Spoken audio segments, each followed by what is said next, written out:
রাসূল সাল্লাল্লাহু আলাইহি ওয়াসাল্লাম আমাদের জন্য সুযোগ দিয়েছেন, অফার করেছেন।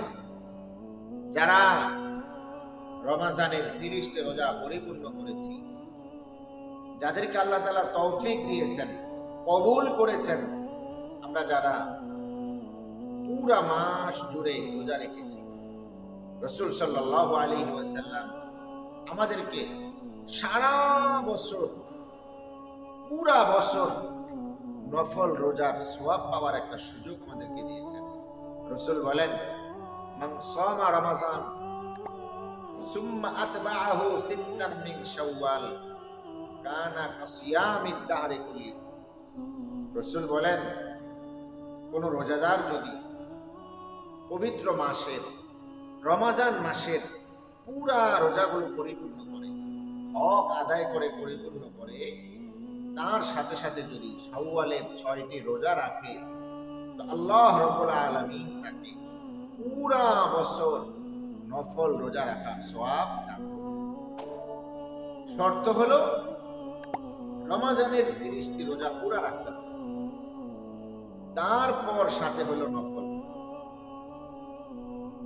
আগে রমাজানের রোজাগুলো পরিপূর্ণ করবে, হক আদায় করে রাখবে, এরপর হলো শাওয়ালের রোজা রাখবে।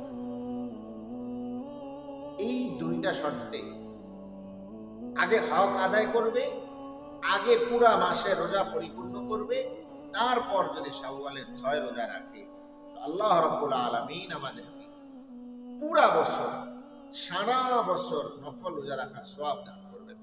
এটা হয়তো আমাদের জন্য অনেক কঠিন হয়ে যাবে, এটা হয়তো আমাদের জন্য অনেক কষ্টসাধ্য হয়ে যাবে। সারা বছর নফল রোজা রাখা হয়তো সম্ভব নয়।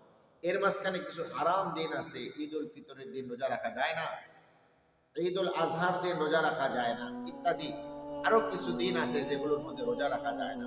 কিন্তু আমরা যদি এই রমাজানের রোজার সাথে শাওয়ালের রোজাটা রাখি, তো আল্লাহ তাআলা পুরা বছর, যেই সময়টা, যেই দিনটাতে আমি রোজা রাখতে পারি না, ওই দিনেরও সওয়াব আল্লাহ তাআলা আমাকে দান করবেন।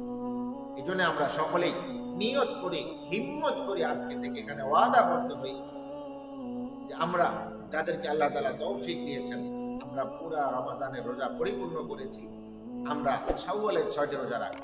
আমাদের জন্য সহজ, রাসূল আমাদের জন্য সহজ করে দিয়েছেন। একসাথে 6টি রোজা রাখতে হবে শর্ত দেন নেই। হ্যাঁ, কেউ যদি পারে রাখবে, না হয় রাসূল বলছেন পুরা মাস জুড়ে, পুরা মাস জুড়ে ভেঙ্গে ভেঙ্গে আলাদা আলাদা করে ও যদি 6টি রোজা রাখে, একই ফজিলত পেয়ে যাবে।